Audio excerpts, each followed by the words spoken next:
Good morning. My name is Elijah Davis, and I am a senior graduating. It's pretty crazy weather we've been having, huh? Decides to rain at one point, and then it's 90 million degrees. In my public speaking class, I was told that talking about the weather shows the audience that you're... Oh, that showed the audience that you're not prepared. Actually, what I wanted to talk about today was the debate between free will and predestination. I'd also like to throw in there a bit about the differing views of Calvinism and Arminianism, who's right, who's wrong, that kind of stuff.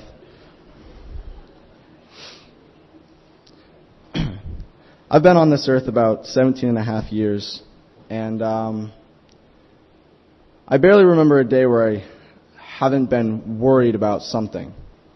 And part of that might be due to my honed procrastination skills, part of which shows up today.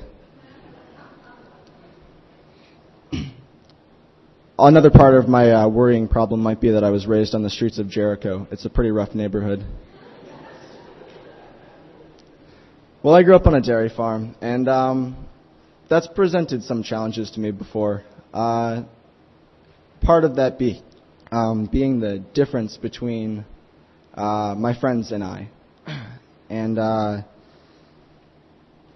some of my friends think it's brutally unfair, to quote.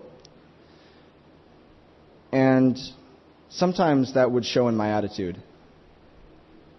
But as I got to thinking about it and looking at my dad's childhood and what my dad does today, I've realized that what I do is just a fraction of what he does. And this helps me to see a downward trend in my generation as far as work ethic, and a downward trend in my ability to hold myself accountable for my actions and how I'm supposed to live my life. Thankfully, both of my fathers have a soft spot for this lack of accountability. 2 Timothy 1:7 says, For the Spirit God gave us does not make us timid, but gives us power, love, and self-discipline. My earthly father, I can't think of a better man to hold me accountable. The unfaltering model that he is, I can't think of a harder worker. I can't think of a better teacher. That when we fight the good fight, and when we finish the race, when we keep the faith, there is in store for us the crown of righteousness, which the Lord, the righteous judge, will award to us on that day. My dad has told me a couple times before that he cannot wait to get to heaven because he wants to travel through space and see all the different planets and see the wonderful creation. And that instills in me this looking forward that I want to fight the good fight now for what lies in store for me ahead.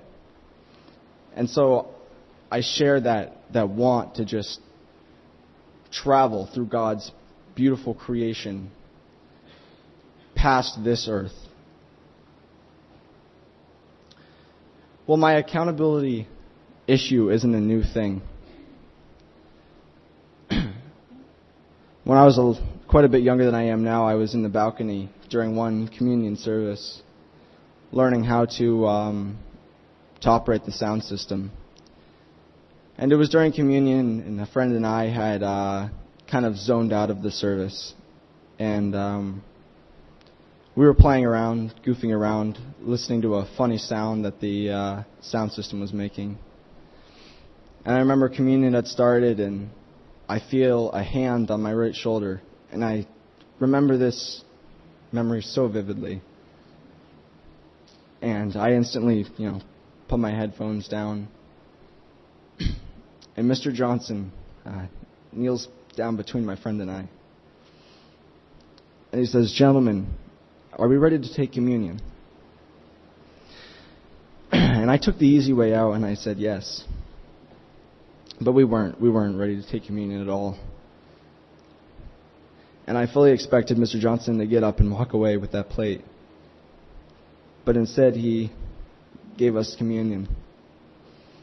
And I feel that giving us communion that day served a much greater purpose than had he decided not to give us communion.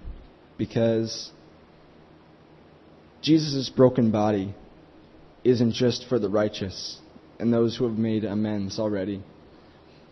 That communion was available to me, someone who wasn't paying attention to the service at all, who wasn't trying, wasn't holding himself accountable.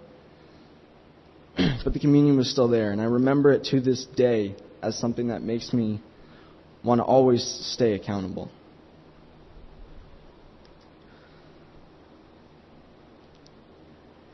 No matter how many times we take advantage of the gift that Jesus has so readily given us, He's always there and ready to give Himself, desiring every moment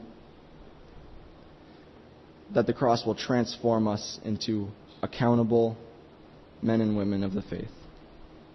Thank you very much.